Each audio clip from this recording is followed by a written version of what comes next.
Hello everyone, welcome back to our channel. दोस्तों, आज हम पढ़ेंगे ग्रामीण समुदाय के प्रकार के बारे में। तो ग्रामीण समुदाय के प्रकार अलग अलग विद्वानों ने अलग अलग बताए हैं, जिसमें पहले हम पढ़ेंगे धर्म ग्रंथों के आधार पर। तो धर्म ग्रंथों के आधार पर ग्रामीण समुदाय के दो प्रकार बताए गए हैं, जिसमें पहले नंबर पे आता है घोष। घोष का मतलब होता है जो गवालों के गांव होते हैं, यानी ये गांव से छोटे होते हैं और ये जंगल के पास बसे हुए होते हैं। और इनका जो मुख्य व्यवसाय रहता है वो पशुचारण रहता है, यानी कि जो वन गुज्जर लोग होते हैं जो कि पशुओं को चरा कर या जो कि स्थायी रूप से एक जगह नहीं रहते, उस तरह के लोग जो हैं वो इसी कैटेगरी में आते हैं। सेकंड नंबर पे आता है ग्राम। तो इस गांव का जो मुख्य व्यवसाय होता है वो खेती होता है और गांव के मुखिया को ग्रामीण कहा जाता है। अक्सर ये क्वेश्चन एग्ज़ाम में पूछा जाता है कि 10 गांव के मुखिया को क्या कहते हैं या 20 गांव के मुखिया को क्या कहते हैं, गांव के मुखिया का क्या कहते हैं। धर्म ग्रंथों के अनुसार समुदाय में, ग्रामीण समुदाय में गांव के मुखिया को क्या कहा गया है, तो ये चीज़ें आप लर्न करके रखिए। तो 10 गांव के मुखिया को दासी कहा जाता है और 20 गांव के मुखिया को निशांती, 100 गांव के मुखिया को शती और 1000 गांव के मुखिया को ग्रामाधिपति कहा जाता है। तो आप ये चीज़ें याद रखिए, क्योंकि ये अक्सर एग्ज़ाम में पूछे जाते हैं। ग्रामीण समुदाय का दूसरा प्रकार डॉक्टर एस सी दुबे ने बताया है, जिन्होंने गांव का वर्गीकरण 6 आधार पर किया है, जिसमें पहले नंबर पे आता है आकार, जनसंख्या और भू क्षेत्र के आधार पर। यानी कि जो गांव का आकार रहता है या उनकी जनसंख्या रहती है वो एक तरह से कम ही रहती है। उसका एक लिमिटेड क्षेत्र रहता है जहां लोग निवास करते हैं, जनसंख्या कम रहती है शहर के मुकाबले। और भू क्षेत्र या जो जनसंख्या घनत्व रहता है गांव का, वो भी लिमिटेड ही होता है, यानी कम ही होता है। सेकंड नंबर पे आता है प्रजातीय तत्व एवं जातियों के आधार पर।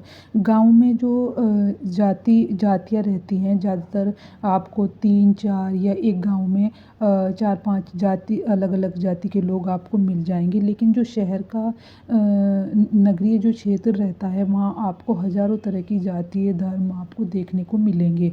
लेकिन जो गांव का जो वो रहता है, वहाँ आपको लिमिटेड ही जातियाँ और प्रजातियाँ देखने को मिलती हैं। तो इन्होंने जो दूसरा वर्गीकरण बताया वो प्रजातीय तत्व और जातियों के आधार पर बताया है। थर्ड नंबर पे आता है भूस्वामित्व के आधार पर। भूस्वामित्व का मतलब होता है कि कुछ लोग भूपति होते हैं, यानी जिनकी भूमि अपनी होती है, और कुछ लोग ऐसे होते हैं जो कि खेती और मजदूर के तौर पर उनकी ज़मीन में काम करते हैं, ये उसे बोते हैं। तो भूस्वामित्व के आधार पर भी आपको अलग अलग तरह के लोग गांव में देखने को मिलेंगे कि कुछ लोग भूस्वामी हैं, यानी उनकी अपनी ज़मीन है, और कुछ उसमें मजदूर के तौर पर काम करते हैं। फोर्थ नंबर पे आता है अधिकार और सत्ता के आधार पर। जो गांव का जो वर्गीकरण इन्होंने किया है डॉक्टर एस.सी. दुबे ने, अधिकार और सत्ता के आधार पर, कुछ लोग आपको इस तरह गांव में मिलेंगे कि जो कि ज़मींदार टाइप जो लोग रहते हैं, और वो गांव की जो पंचायत वगैरह होती है उनमें भी उनकी हिस्सेदारी रहती है। तो उन लोगों की जो उनका एक तरह से सत्ता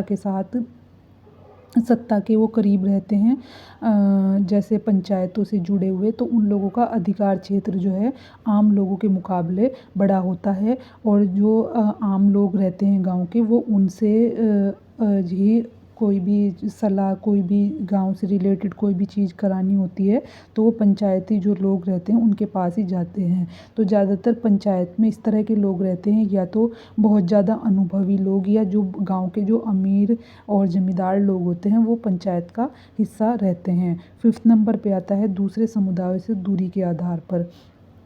जो उन्होंने फिफ्थ नंबर पे जो वर्गीकरण बताया वो होता है कि कुछ समुदाय, जातियाँ इस तरह की होती हैं गांव में जो कि दूसरे समुदाय से दूरी रखती हैं। जैसे कि जो बड़ी जातियाँ रहती हैं गांव में आपको अक्सर ये चीज़ें देखने को मिलेगी कि वो सिर्फ अपनी ही बड़ी जातियाँ अपनी ही जाति के लोगों के पास बैठना पसंद करती हैं, खाना पीना पसंद करती हैं।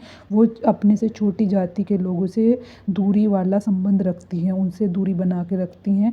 ठीक उसी तरीके से नीची जातियाँ भी जो अपनी जातियों से संबंध रखती हैं और बड़ी जातियों के यहाँ उनके आने जाने पर एक तरह से बैन लगा हुआ होता है। वो बड़ी जाति के लोग उन्हें अपने जो फंक्शन होते हैं उनका हिस्सा नहीं बनाते। 6 नंबर पे आता है स्थानीय परंपरा के आधार पर। जो छठा वर्गीकरण बताया है डॉक्टर एस सी दुबे ने, वो परंपराओं के आधार पर बताया है कि जो परंपराएं होती हैं वो भी अलग अलग तरह की आपको गांव में देखने को मिलेंगी। तो ये थे एस सी दुबे के 6 वर्गीकरण। अब पढ़ते हैं बेडेन पावेल के अनुसार जो उन्होंने ग्रामीण समुदाय का जो वर्गीकरण किया है, उन्होंने इसे 2 भागों में बांटा है और उन्होंने भूमि व्यवस्था के आधार पर बांटा है, जिसमें भूमि की जो व्यवस्था रहती है गांव में वो किस किस तरह की रहती है। पहले नंबर पे आता है रैयतवाड़ी गांव और दूसरे आते हैं संयुक्त गांव। फिर आता है डॉक्टर बी आर चौहान ने ग्रामीण समुदाय का वर्गीकरण 4 आधार पर किया है, जिसमें उन्होंने पहले नंबर पे रखा है बड़ा गांव और दूसरे नंबर पे रखा है मध्यम गांव, तीसरे नंबर पे रखा है नगर के पास का गांव और 4th नंबर पे रखा है जनजातियों के पास का गांव।